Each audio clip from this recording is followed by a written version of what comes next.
What is up, guys? This is Alex from First to Figures. Hey there everyone, this is Chuckles. Who do we have here? Super Mario. Hey! 2 years in the making, Chocks. 2015, we started this project. Here we are, finally. And I always say this, finally, but it really does highlight the development time for making these massive pieces, or just, pieces in general. It takes such a long time. So it's been 2 years that we've been working on, Bowser, but of course that's 32 years since when he was introduced in 1985 in the original Super Mario. Interesting fact there. Indeed. So, it's been such a journey, and it really, really started so long ago when we first came up with the idea of, okay, we got to do a Bowser. We've done Tanuki Mario, Cat Mario. Bowser needs to be made, but the thing is, he has to be in scale with the previous in the lines, and that was always one of the things that sort of, how shall I say, sort of made me hesitate to some extent, because, I will go through some comparison sizes. I think we can actually why don't we bring up the Marios, just so we can, So I've got one over here. This is the Lucky Cat Mario. And I have over here the Stick Cat one Mario. there. Oh, on top, yeah? Well, I guess we can put it over there, Space. Well, let's have it next to it first, so we can see the size comparison. Because I remember back in the First Figures Official Collectors Club, a while back, you've been posting some renders of comparing Mario's head to Bowser's hands. That's absolutely right. Absolutely right. So, it was always something that made me hesitate when I knew that the scale of Cat Mario, Tanuki Mario, the Marios, which are the same size, how would he compare to Bowser? And the answer was, it was going to be really, really big. And, of course, you can see just how massive, how imposing the King Koopa is himself.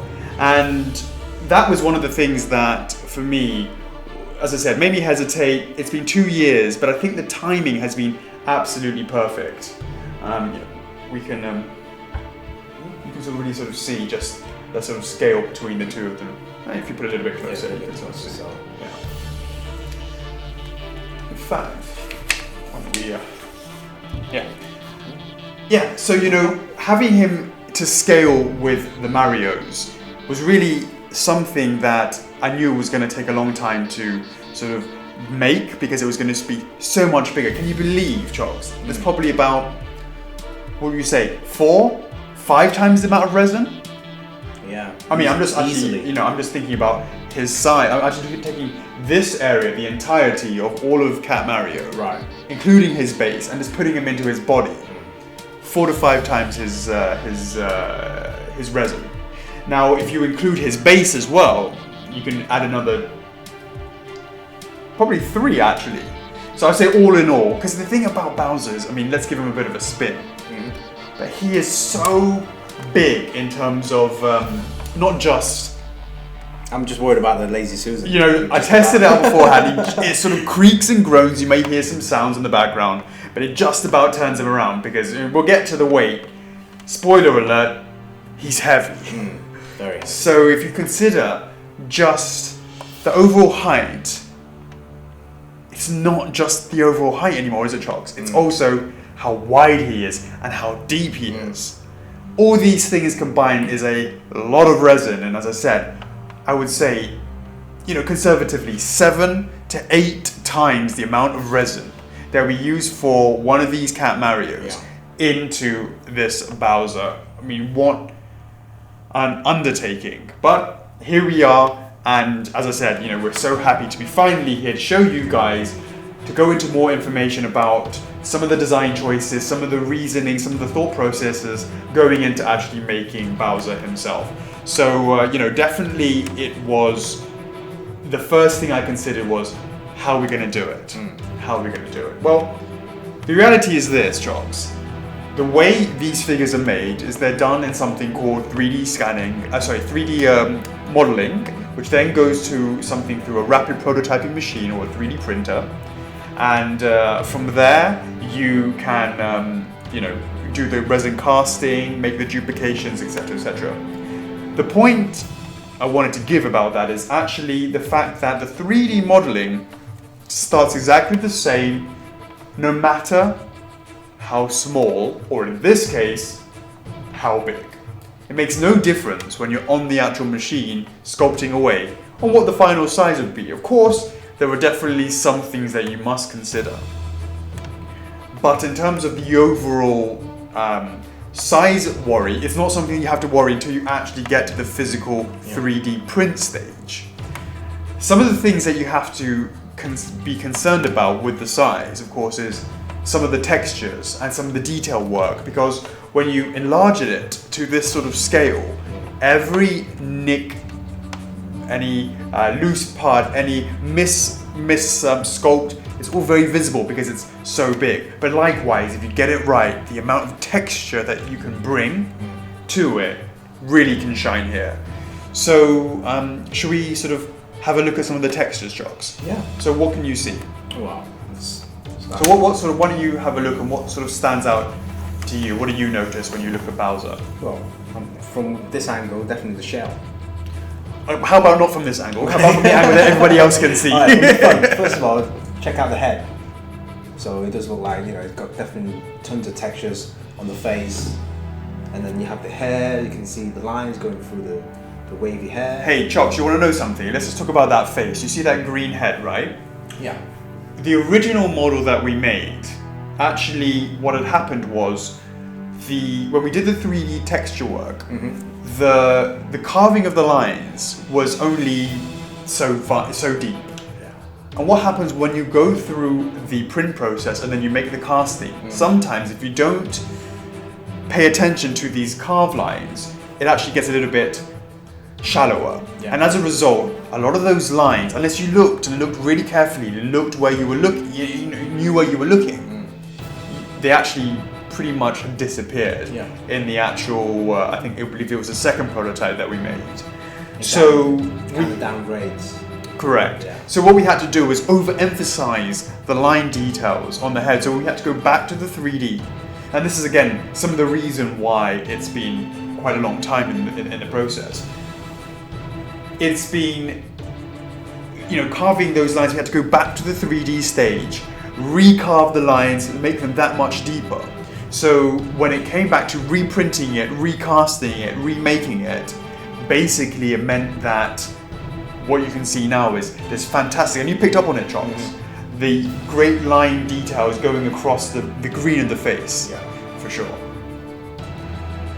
So were you also saying about what else did you see? The hair, the lines. The lines on the hair and the eyebrows, both of them have this line details going across here, and you can see just the way that the texture is all the way from the bottom to the tip. It's coming through there, nice sort of subtle way, not too thickly carved like the scales on his face, but actually more like thin lines going from the bottom to the top, like hair, much finer in texture. Because obviously you can see the difference, even with the hair, the texturing on the hair with the horns, and then the part of the mouth as well.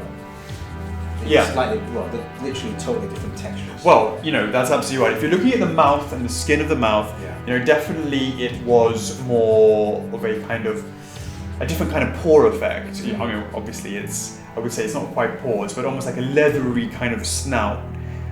Obviously he's turtle-like, you could say. It's almost like this sort of scaly, but also kind of fleshy, kind of amalgamated together. It's really hard to sort of say what kind of texture it was. But if you look at the renders that Nintendo releases for Bowser, you'll see that's the kind of texture. Being very, very mindful of those textures, mindful of those renders to try our best to copy that, our best to replicate that. Yeah, because if you're a gamer with each iteration of Mario, from the 8-bit, 16-bit onwards, you can see that there's more and more textures added to these game models. So this is kind of like not the 8-bit style of Bowser, right? But further along. Yeah, the sort of Super Mario, the more recent sort of styles.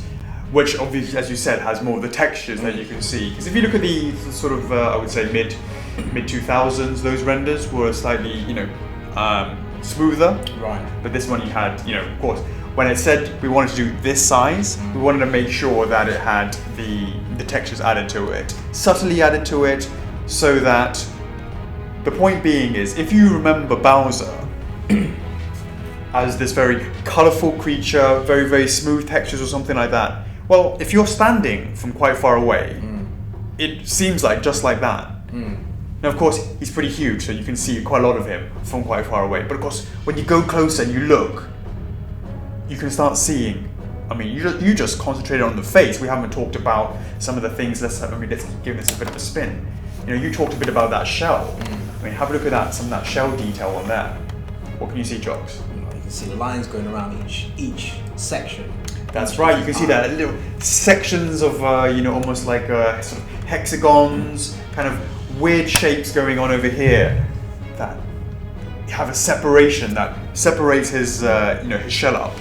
And of course you can see all those lines going through that all the way through. Hopefully that the camera's picking up on the line. Maybe maybe that's a good angle there. You can sort of see sort of over here, just like that. You can sort of see it's almost like a layering effect, like a step effect going up to the horns themselves. Of course you have this beautiful orange kind of again, it's like the bottom of his spike.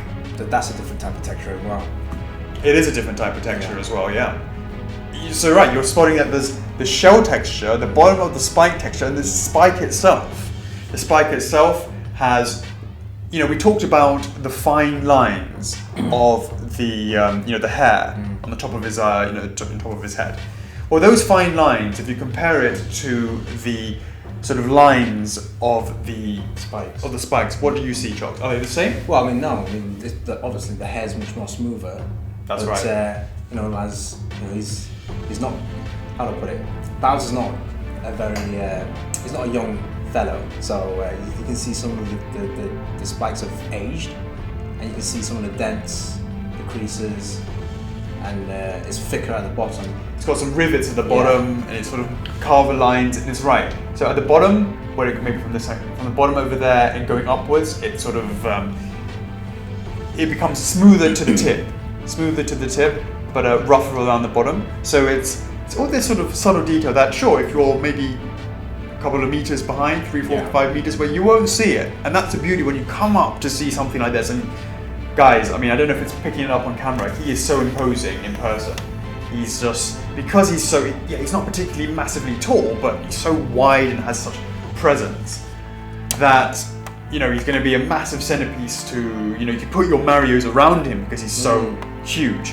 And, when you come up and you see him, you get to see, oh yeah, there's the textures, there it is, all those sort of different things, and there's details for days, Chocks, detail for days. And how about that skin? That yellow skin, what are you seeing there? From the elbows, it's just, when you, it's like very similar to exactly human you can elbows. see that, almost like when you can sort of see the lines, and it's a kind of vertical line effect that you can sort of see here, like the elbow creases, which is a nice little bit of subtle detail to consider that he is doing that. And just likewise, he also has that, where else, Jocks? Put on his knees, as you can expect for that. So we really wanted to consider that real skin, that kind of, well, you could say the kind of the skin of a turtle, etc., would be like that. No turtles were harmed during the process.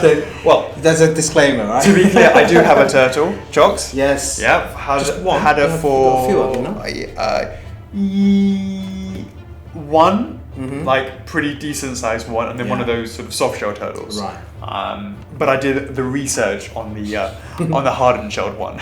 But of course, you have that distinctive shell pattern as well, and the way that Nintendo has breathed this amazing character to life by taking the inspiration from turtles is just great. It was really nice to actually sort of compare real turtles to, obviously, Bowser himself when I was doing the research. It was very, very interesting to do that. So of course you have the roughness of the sort of leather texture, I would say, the leathery kind of texture of the body of the yellows of the skin. But of course, there are more things as well. Like, what do turtles have? Well, they have the top shell and they have the underneath part, and the underneath part is also just as important. Obviously, you know, that's where they have protection as well, and you can see that he has this kind of armor. It's almost like a softer armor compared to, of course, the shell on the top, but just like a real turtle, it has that as well. So, you know, that's definitely, you know, his style. He has that, and we made sure that when we did the texture work, if you can see, the textures all are really, really different, but complement each other so well. So you've got the head texture, the mouth texture, the skin texture, the shell on the on the front, the bottom part, his belly, his hair texture, his shell texture. I keep saying, you know, all these different parts. It's not like an anatomy lesson, but I'm just saying to have all those different textures. But we didn't stop there, though, did we, Chocks? Because it's not just his stomach, but there is one more texture as well, and that is the non-organic part of him. So, of course, there are these metal rings with the spikes going through them, Chocks. Those are metallic, and it has a metallic kind of worn look to it. So again, completely different set of textures on that as well, and it allows us to have this really great contrast between the organic and these kind of like, you know, these metal bands with these spikes on it, Chocks. Again, as I said, it's a really great sort of design that Nintendo had for Bowser, and of course we use that and put that in the base design as well. So we'll come back more into that in a little bit more detail. And last but not least, as I forgot to mention, is the mouth itself, and he has these teeth. Now, of course, they're sharp teeth. They have this sort of menacing look to them. They're nice and pointy, as you can expect from one of the main villain from the Super Mario series. That's all there with this tongue, and you have this sort of beautiful red, internal red, with the shape of the the skin color of the mouth, etc. So, that was definitely something that we looked into. And last but not least, his eyes. Smooth. Baby smooth, gloss finish, completely no textures, because ain't nobody got textures on their eyes. What about his nostrils?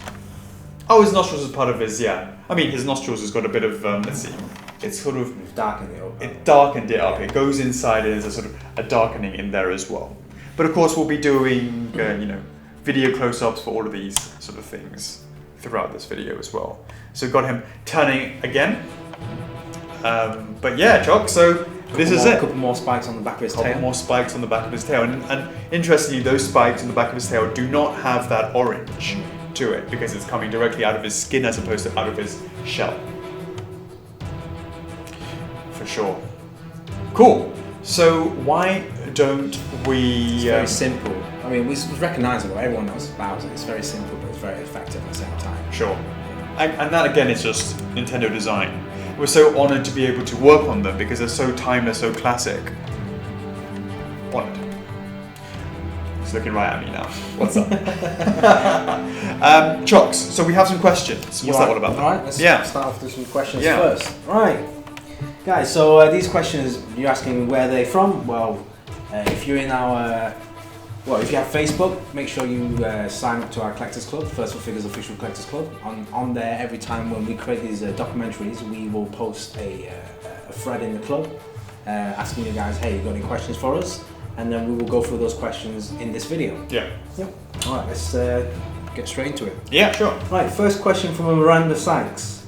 How long before Alex's poll asking who'd be interested into scale Bowser were you considering making this behemoth? Behemoth, sorry, behemoth. The man said behemoth.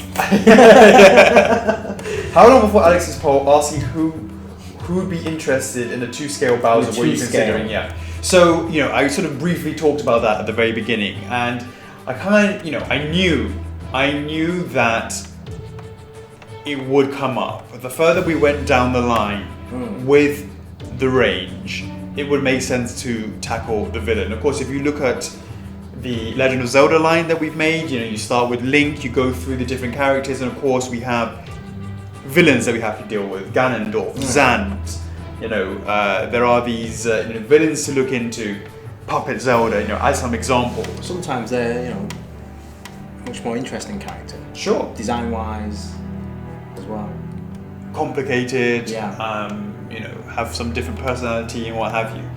So it was clear that, of course, naturally, Bowser would be something that people would begin to ask about. And I think I may have seen some rumblings about it beforehand. I think this started in 2015. I asked that question on our Facebook page, actually, not in the group, it was on the Facebook page, saying who would be up for a Bowser that was going to be to scale with Mario. And so I obviously thought about it enough to ask that question. Seeing the results, and I looked at it briefly, it was over 2 years ago. Seeing the results and the comments, a lot of people were very, very, supportive of having it to scale. Now, what does that actually mean? Well, now we see what it is, because it's very easy to say, oh, of course, it must be to scale. Now, we really, really appreciate that collector shelves want to have a sense of scale and collectability to it. So I was definitely really leaning towards having it in scale. If majority of the people to come back in that post and said, oh no, we want it smaller, we don't want it so big, we have to do this, that, I would have had to sort of pause it for a little bit and really consider whether or not that was something that we wanted to do in terms of a 2 scale when so many people were asking for a smaller one. But unfortunately, that's not what happened.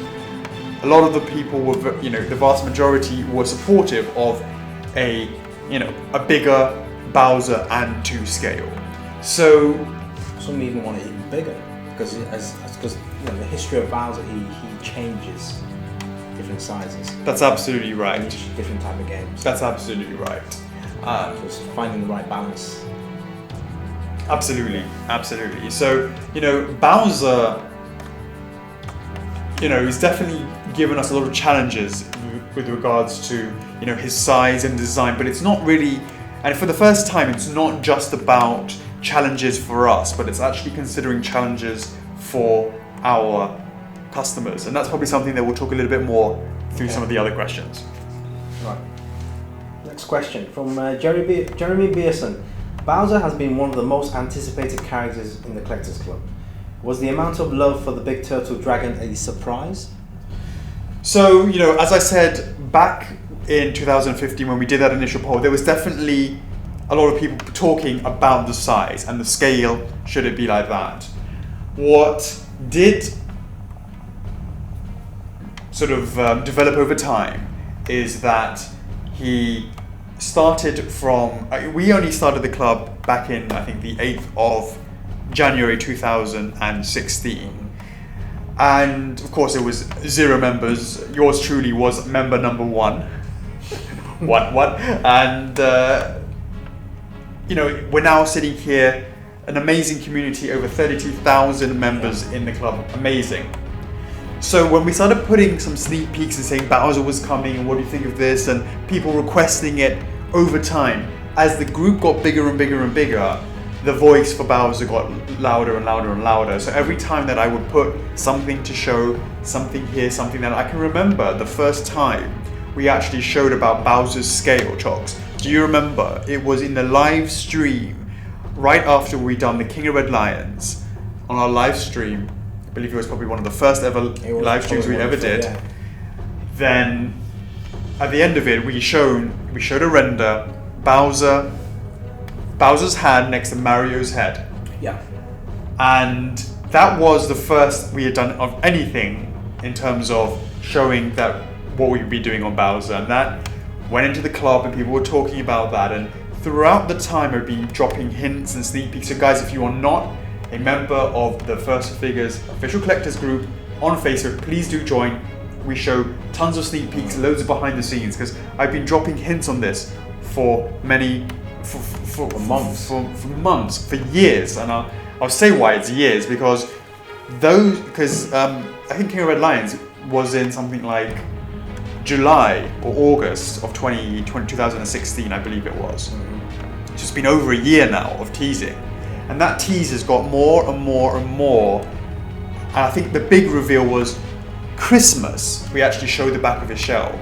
But the funny thing is, you know, even then, we showed Bowser and he was already painted at that stage. We hadn't actually, that was just like prototype number 2. This is like prototype number 4. We've gone through, you know, different changes, which is why it takes so long. And we can talk a little bit more about some of the changes that we had to do later on. But I was definitely very, very happy with the love that Bowser would be getting every time that we would put some information, some more information on that. People's reaction, they were very, very receptive to seeing more information on him. And I think it was really important to do that, Chocks. And the reason is because comparatively he's one of our most expensive pieces that we ever made. It was important to let people know way ahead of time that if this is something that they wanted to get, it's better to have plenty of warning. Again, that was definitely something that led to the blind pre-order, which we can explain a little bit later on. Alright, cool. Alright, next question from Austin Paul. Is this the most difficult statue you have produced or just the biggest?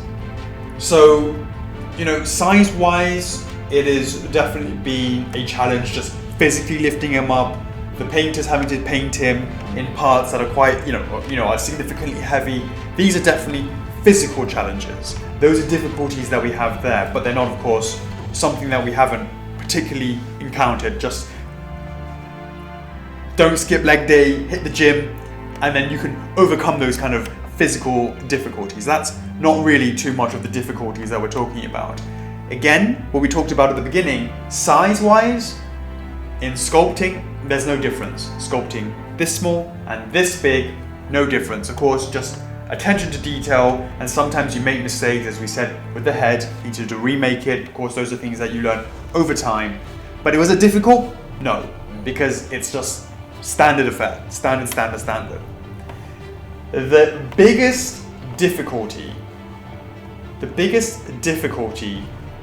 was not with the manufacturing or the development of the prototype Chocks. The biggest difficulty was the piece and what it represented to the customers, and the very reason why we came up with the blind pre-order concept. Of course, Chocks, this is when you ask me, what the hell is a blind pre-order? What is a blind pre-order, Alex? Well, funny you should ask me, Chocks. I have a whole explanation of what that is. Now, because Bowser is comparatively, as I was saying, one of our more expensive pieces, we wanted to give people the chance to blind pre-order Bowser for the sole reason to have a longer flexi-pay plan. Now, a flexi-pay plan, Chocks, if you're new to First Figures, is basically allow you to to purchase on monthly installment plans.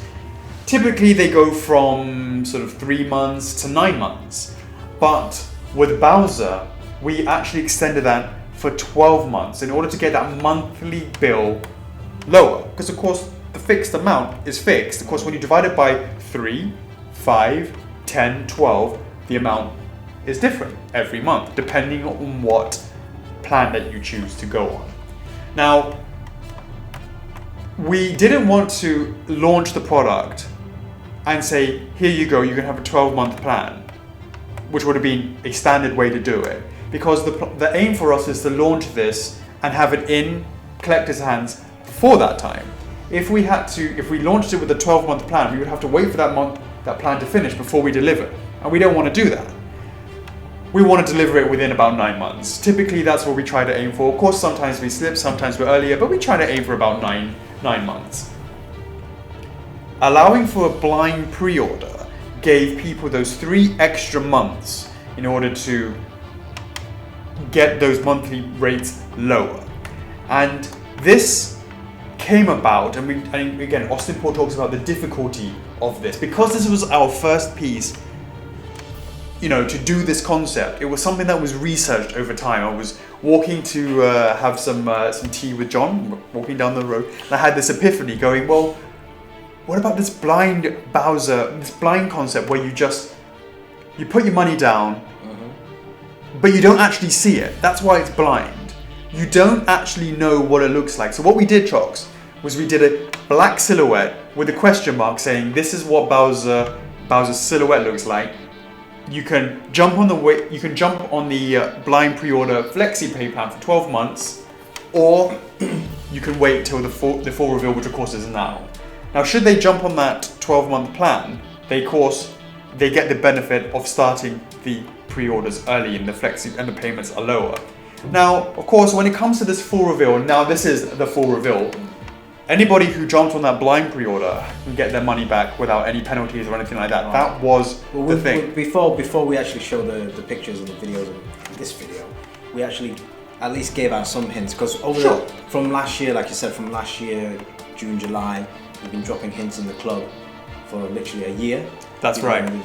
The scales, the shell, you even put a drinks carton right next to the base. Yeah, that's right. So you've been so people could pick puzzle. To get some sort of ideas, put them all together as a jigsaw. I can remember one of the first ones I did was I was like, it's like this. I was like, nice to meet you, Mr. B, like this, right? Yeah, he was holding his hand. Yeah, holding his hand. And then you put your hand inside the shell. Yeah, the hand inside the shell mold. Yeah, you remember. Yeah, that's absolutely right. And then so people like the guys in the club were able to piece them all together. So they have that kind of image in their head before during the blind pre-order. Sure. We also gave out some of the measurements. Sure. Yeah. Now, of course, the point being is they could blind pre-order, but have full faith that if they didn't like the final reveal, which we're doing now, they could cancel without any penalty. So that was the thing that was the most difficult. Austin Paul, you were asking the question. It was the whole idea of how can we make this easier and consider the customers first in order to, we're releasing the most, I'm assuming here, the most expensive Bowser piece in the history of merchandise for Bowser ever. I mean, I can't really think of, of course there might be a few one-offs or something like that, I'm not sure. But it's quite a sweeping statement to say, but I would have said quite confidently, this is probably going to be the most expensive Bowser that's currently available. Now, how can we make it more accessible to people who want to get that, but couldn't, didn't have the means at the time or whatever it would be? How can we make it more accessible? So that was the biggest difficulty, and in fact, that is what led to the blind pre-order. I'm sure it was difficult for quite a lot of the members as well. But the difficulty, what Austin Paul was asking was, it was not about the making of, it wasn't about the physicality of it, it wasn't about the 3D sculpting, none of that. It was how do we make it accessible for the fans, and that was the main thing. How do we think about that? Change the company policy in order to accommodate something like that. That was the difficulty. Hopefully people like that blind pre-order concept. Certainly a lot of people took advantage of that, jumping on the FlexiPay for the extra 3 months, because of course we'll be offering a 9-month plan on this, and it all works out so that they can finish off their payment. The guys who jumped on the blind pre-order can finish their payment plan the same time as everybody else does, and everybody gets it at the same time. So there you go. Hopefully that answers your question, Austin. All right. Next question from Jordan. Ryman. Did Miyamoto have anything to do with the process of Bowser going through the F4F approval process? So that's an interesting question, and the reality is this. We deal with Nintendo of America, and they deal with Japan side. So unfortunately, the reality is we don't actually know what happens when it goes to the other side, when it goes across to NCL, to Japan. And we'll be happy to hear from you. Miyamoto, hit us up, Please sign our Bowser. Absolutely. So in terms of whether or not he was actively involved, the answer is I really don't know. Will he see Bowser when Nintendo get their samples, around in the offices? I'm sure the answer will be yes. We hope so, yeah. It's going to be hard to miss. Fingers crossed that he does, and for sure. So it's an absolute honor to be working on his creation back in 1985. So the answer is probably not, but I'd like to think so, yes, but most likely not. Hope that answers your question, Sean. All right. Ready? Next question. Yeah, sure. All right, from Brendan Restello. How did you decide on the base for Bowser? So here's the funny thing. So if we actually bring up, I'll put this here. Yeah. Right? Okay.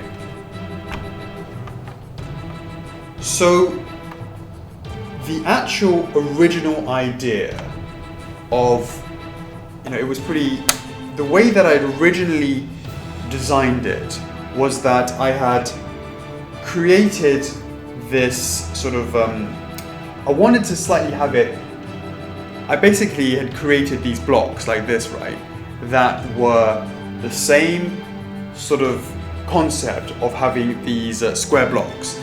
And the square blocks were, basically raised this height very slightly up to about the same height as Bowser. Sorry, as Lucky Cat. As Lucky Cat. And in fact, if I can remember correctly, what it was, I think it was, if I'm not mistaken, yeah. Now that I'm looking at the size and it was 9. It was 3 by 3. 3 by 3. What does that mean? Well, it means 3 of these squares. So 1, 2, 3. 1, 2, 3 across, and 1, 2, 3 behind. 1, 2, 3. So basically 9 of them. There was 1, 2, 3, 4, 5, 6, 7, 8, 9. So like a pattern of 9 was the original plan. A bit like noughts and crosses. Very much like. Yeah.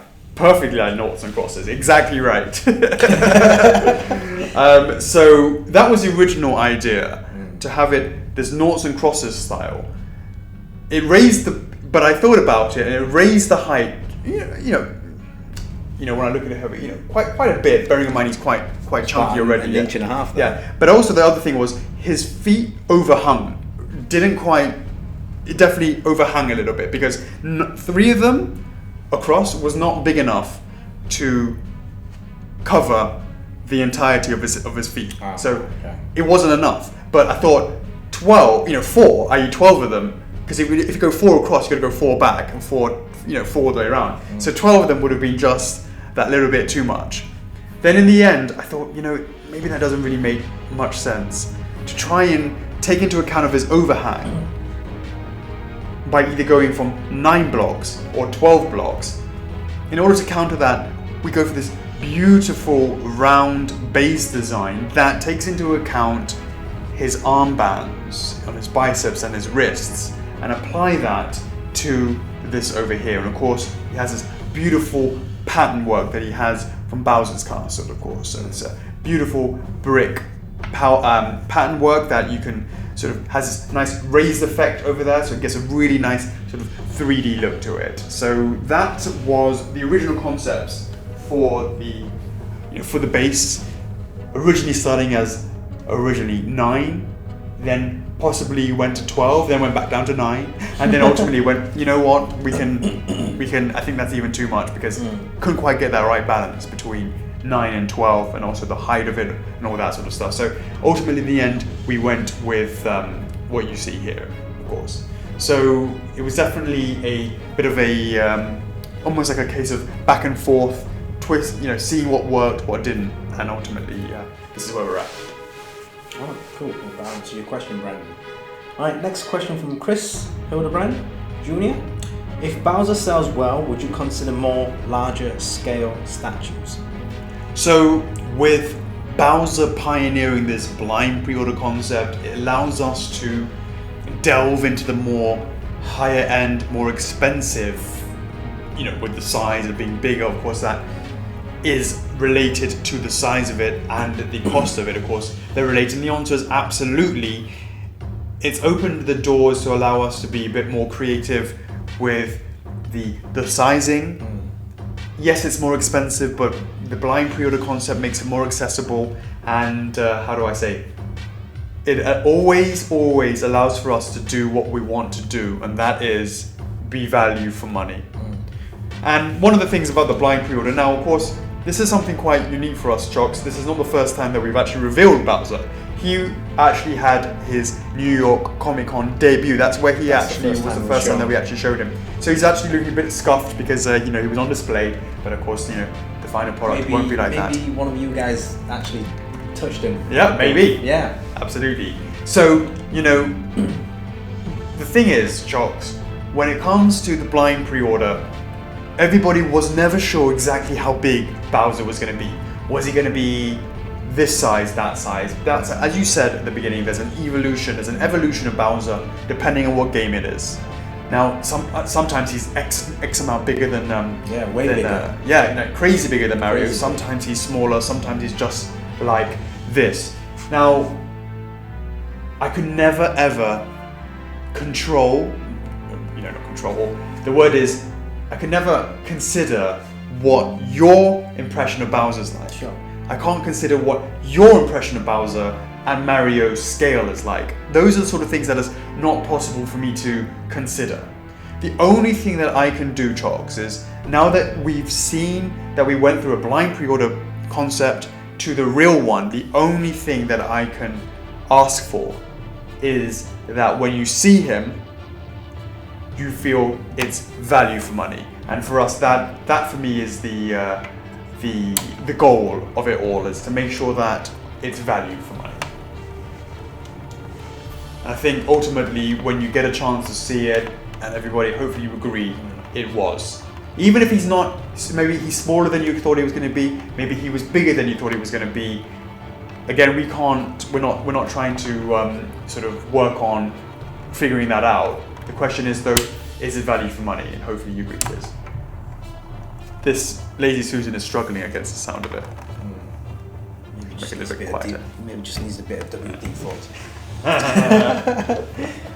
Hit us up. Yes. Alright, next question. From Alessio Bucci. Do we need to feed Bowser? I think he, as I said, I did a lot of research. I didn't feed my turtle for months, still alive. Absolutely, I think you need to feed him more and more. He needs to have a bunch of Marios next to him, so more and more Marios, more and more in the line. He needs that. If he's not fed by having more F4F product next to him, he will start attacking and going crazy on your non-F4Fs. Right. You've been warned. Alright, next question from Judo Mali. Any chance for a Meowser statue? And from Brandon Stevens, any plans for a Bone Bowser? So, great choices. I love the idea of a Meowser, Bone Bowser. Now, if this is something that you believe should get this treatment, I mean, can you imagine Bone Bowser, Dry Bowser, this sort of style, in this sort of scale. In this scale, yeah. If that's something that you want to see, the perfect way to voice that opinion is to go to the club, Facebook, First Figures Official Collectors Club, rally people to the idea. If enough people are talking about it, they love that idea too, it's more likely to get traction, more than look into it. So if that's something that you're looking into, that you really, really want to see, rally the fans and show us that there's a demand for it. Or any other characters in the Super Mario line. Yeah, of course. Yeah. It's not just these guys. Anything that you want to see. Do you want to see a Bowser Jr.? That would be cute. Yeah. That would go really well with Bowser. Yeah. Oh yes. Yeah. Indeed. Right. Last but not least, from Brandon Rastello. How did you decide on the exclusive? Indeed, what you see here is but only the regular. There is an exclusive version. Now, if you're new to First Figures, we usually offer a regular and an exclusive. It differs every time, but this one, there is definitely an exclusive version. And Chocks, I think it's time to show and if you that bad boy. And if you were at the NYCC shows, or you would have seen the exclusive. That's very, very true. So, here we go. You see that mouth? Watch this. Go ahead, Chocks. Stick it in. Don't worry, guys. This is okay. It's not gonna. Ooh, there you go. Whoops. Look at that. His tongue is removable because look what that tongue covers. It covers a massive, massive peg right there. You can see that. So that guys, tongue. This is magnet, so you can actually put this back in. Very straightforward, very easy. Just pop right back. You saw the way it covered up. Yeah, absolutely right. All right, cool. And then, so if there's a hole there, Chalks, what on earth could go in there? Some Red Bull. Hit us up. I strongly suggest before you pick that up is you remove poor Cat Mario. I want to do it this way. He's going to get knocked out. Sorry, it's Bowser's time. I'm going to turn that like that. All right, so and I go like that. Yep. I think just saw a tiny little bit.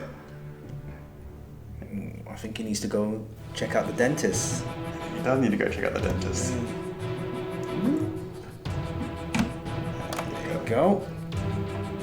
All right. Oh, yes. Now watch this, guys, as we turn this bad boy around.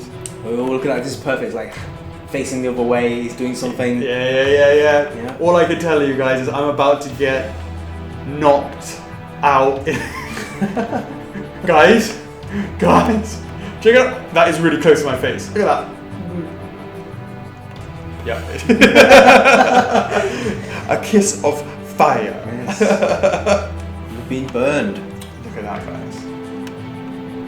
Check it out. Look at that depth on there. There is a crazy amount of flame depth on that. And that is an exclusive version. Comes with fire breath. Just take a look at that. Now those are some crazy measurements, Chocks. He is now longer, or I should deeper than he is tall. With the exclusive version, he is deeper than he is tall. And you know what we want to do with the fire effect is have this this kind of he's coming towards you now, yeah. Well, you see, I just want to show you from the side here. You can see that it has this kind of rolling effect where the fire is. Can you see that kind of curling effect, Chocks? Yeah, curling. Exactly, and it has this kind of curls upwards. Curls upwards, that's right, because you know, heat rises, flame rises, so it has this sort of curling thing. Now guys, one thing you may have noticed is actually when you look at it from the front, the flame covers a bit too much for my liking of his face. So actually what we're going to be doing is very slightly angling this flame down, maybe, you know, a good maybe 10 to 15 degrees. We're just going to have a little play with that. We will rework that just so that it makes it just that easier to display by having the flames there and having his face not quite as covered as that. So unfortunately we didn't have it for this prototype, but we will be changing that and following up in the club to show you those changes, Jocks. Yeah? Do you agree with that, Jocks? Yeah, just sure, to definitely. lower it down just a little so bit. I can see his face, see his eyes. Yeah, just to see his eyes, you know, a bit of his nose as well, depending on what the angle is, of course. Because a lot of that, it looks like his entire head is on fire. Well, you know, the reality is when he's breathing fire at your face, I think that's the last thing you're going to worry about his face being on fire, right? So that is the exclusive. So Brendan Rostello was asking, how did you decide on the exclusive? I felt it was quite a no-brainer. We love our LEDs here over at First Figures, and we love the translucent resin and having that flame effect. You know, that's what he does. That's how he attacks you, you know, amongst other ways. But of course, it's one of his signature moves to be able to sort of blow flames all over you. And let's step back a bit as it comes towards my face. So you know, definitely the flames idea was a pretty much of a you know, we knew that that's what we were going to be looking at. Now, it wasn't just having the flames. Now the flames, of course, were watch yourself. The flames were one aspect of it, but one of the other things we wanted to do is sorry, Jocks, I'm going to take you out again. Cool. If you had been paying attention, Jocks, if you guys have been paying attention at home, there is this button over here, and there is this. Let's just show you over here. So it's just over here. There is a button over here. You can't really see it because it's blending quite nicely with the black of the base. And there is a metal sort of opening where you can put a micro USB and a LED light indicator somewhere where I can feel it over there, where what is inside is a replaceable, rechargeable battery that is allowing you to charge it with a USB charger, with a micro USB charger, one of those battery packs, or directly into your computer, any which way that you would normally power any USB device. You can charge him there, and therefore you can turn him on. Turn him on? What do I mean? What do I mean by that? Well, of course, it is a no-brainer that his be easy to see from the side. There you go. Look at that. His fire lights up, and it's lights up in a kind of, you can sort of see it there. It's actually two sides. There's actually three parts to it. You have a single strip of LEDs that go through the middle, and one to the right and one to the left, allowing for different movements where this light lights up, that one doesn't, until they sort of alternate between their left and right, allowing for a kind of circular movement. Now, I'm not sure, guys, this is like amazingly bright in here, studio lighting, yet you can still sort of see it coming on there, and you can see the way that that lights up and animates in there, and it looks really, really great. We're going to do some overlays to make sure that we can see how that effect works in the day, in the night time, to get with that. So just as simple as that, guys. You turn it off, and then you turn it on, and straight away it goes into that as well. Now, one thing that we will be doing, we haven't added it for this prototype here, along with angling the fire down very slightly, is that we're going to have a we've seen in the club, and guys, this is why the club is so important. Again, we keep stressing about the club to say why, but we have seen some feedback. People want to have it where it's not always animating. It's nice to have it animating every now and then, but let's have an effect where it's just literally completely on and not moving. So guys, we're going to work that, so we're going to rework that, so when it comes to production, we will follow up with that and show you guys in the club afterwards. So you have two modes. One mode is animated and the other one is solid LED on. So hopefully that's going to make you guys happy. Of course, we're always listening. It's something that we want to take into account for sure. So yeah, Chocks, that's it, right? Is BOWSER. But of course, you guys have now seen him. Maybe you want the exclusive version. Maybe you're thinking of getting the regular version. Definitely something that you want to consider for your collection. Well, maybe what you want to think is, how is it going to fit on your shelf? What's the sort of dimensions you need? How much does he weigh? Chocks. Right, well, before we do that, I just want to clarify something. So the regular version will just come with the tongue itself. That's right. And the tongue is not going to be removable. It's going to be like totally permanently on. Permanently stuck on. Permanently stuck into his mouth. That's right. Right, so the exclusive version will come with this magnetized removable tongue. Looks like a kidney there, but it's a removable tongue. And then also this LED flame attachment. So that is the exclusive version. Right? That's right. Yeah. Cool. So what I'm going to do is I'm going to do a can test. Yes. Okay. So he is 1. And these guys, these are 330ml cans. So for our American family, you're more used to a 355, I believe. So these are a 330. So they're very slightly smaller, but at least you sort of get an idea of the size. And it just cracks. So that's 4. The top part. That's the highest point. Yeah, so about 4.5, I would say, 4.5. Yep. But of course, the thing is, what we should be doing is measuring it like, he's not that tall, but the amazing thing is he's like, I don't know, I don't think we have enough cans. 5 is nowhere near enough.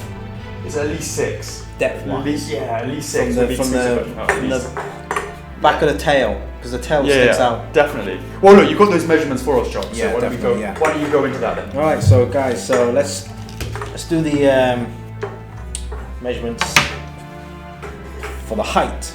So this is for the regular and exclusive. So the height is roughly from the bottom of the base of where Alex's fingers are. That's around about 19 inches height-wise for the regular and exclusive. For the width, which is from furthest end of that spike, the base, to the furthest on this end, because I believe there's nothing sticking out on either side, that's roughly about 19 inches as well. You mean give it's or take, quite similar to that spike? Yeah. Maybe very slightly out extra here. Very, very slightly more. Very slightly more. Yeah. Around about here, the spikes here as well. How about his hand on that side? Oh no, the hand's actually inside. This one is slightly out. Slightly out, yeah. I think I've kind of given the extra space. Yeah, you have. So it's around about 19 by 19. Oh, we haven't got the centimeters there. So 19 by 19. That's roughly about 49 centimeters. just shy of the big 50. Yeah.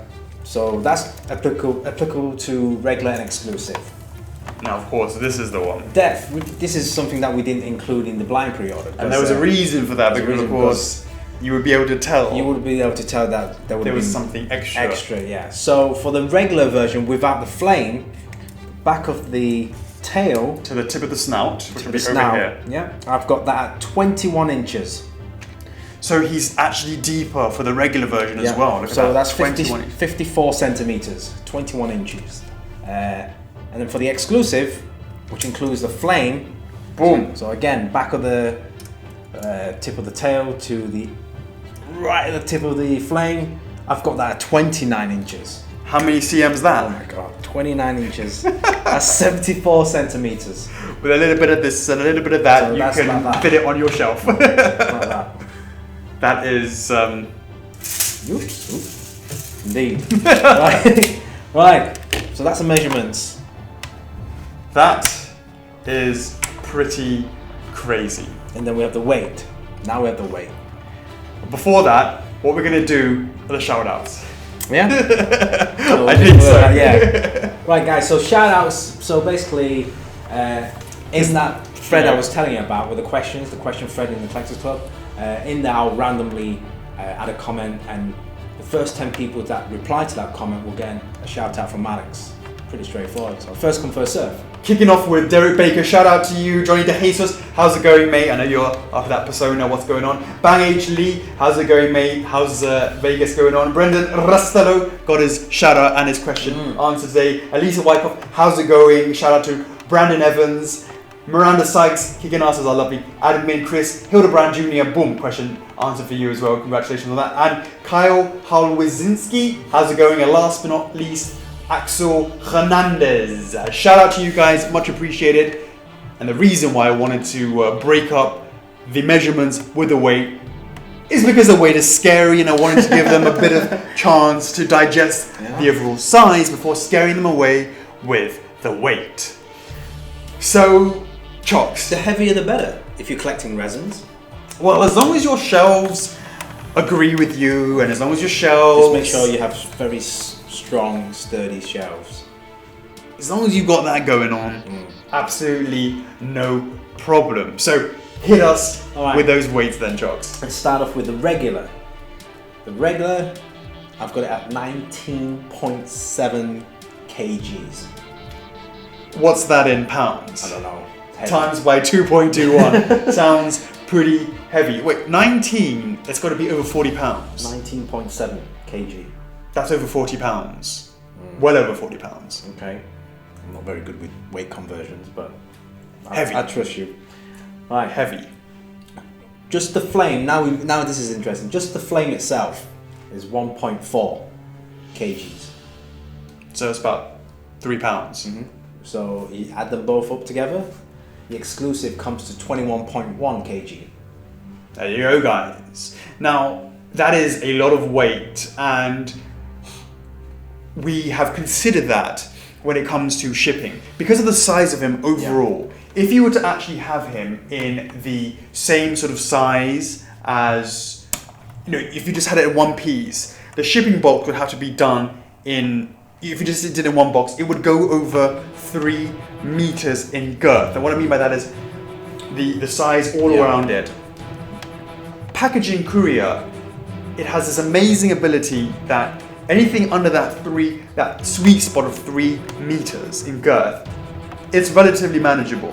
The moment you go over it, it means the normal shipping courier methods are no longer applicable. So it would all of a sudden mean you have to get it trucked specifically to your location, and therefore it becomes that much more expensive. Now, of course, we wanted to keep shipping costs as cheap as we could. The way that we architect that, because of our shipping experience, is that we are packing him in 2 separate boxes, the base and I believe the base, maybe the flame, depending on the exclusive, are separate packages compared to Bowser himself. Now, the reason for doing that, of course, is, and of course it comes in one piece for Bowser. Of course, the tongue is separate. So the breakdown in here is like this is one single piece, the base itself. The flame is one piece, the tongue is one piece, and then the whole body of BOWSER's One Piece. Now, of course, the shelf is not removable. Right. So having it split between 2 boxes, Chocks, actually worked out cheaper than one big box that went over good. 3. So we obviously considered that when designing it. It was important to make sure that we could, again, accessibility for the fans in order to collect Bowser should they want him. So Make it just that much easier to do it. And Chocks. So it'll be box 1 of 2, box 2 of 2. Absolutely right.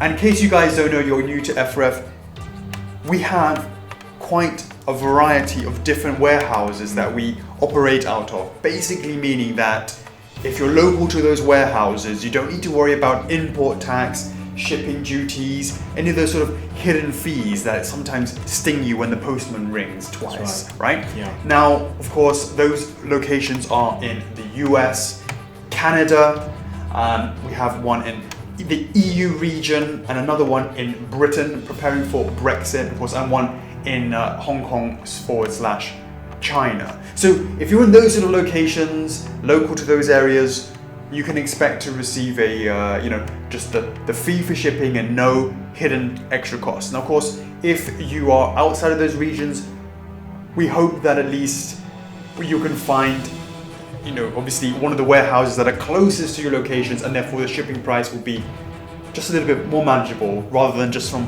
one location, and it doesn't matter where you are in the world and just ship you from one location. Hey, you're not close to it, tough luck. The point being is having so many different locations of the warehouses means you're really not too far away from one of them. Sorry, Australia. Because you're the only one that's not very close to one. But we're looking into that. We're always looking to see what we can do yeah. to make it easier for guys to, collect basically. It takes it can sting. Yeah. Having to pay those extras that you don't really prepare for, and we want to take the sting out of it. Isn't that right, Mr. B? He's looking at me as he's blowing fire into my face. But yeah, that's Chocks.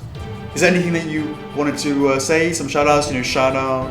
No, I think sign up to our newsletter. newsletter. Yeah, so guys, if you really enjoyed this video, make sure you subscribe to our YouTube channel, because there will be more videos besides from documentaries that we made. This is the making of. Right? There'll be behind the scene production videos. There'll be lots of different content. Our weekly Q&A as well. Yeah, lots of content. Absolutely. Very, very menacing over there. All right, Chocks, is that another one wrapped? I believe so. All right, we've got it over there. Just about over him. Yeah. Just about to sort of see you over there. I'm your host, Alex. And I'm Chuckles. F4F is love. F4F is life. And we'll see you in the next one. Peace! Later.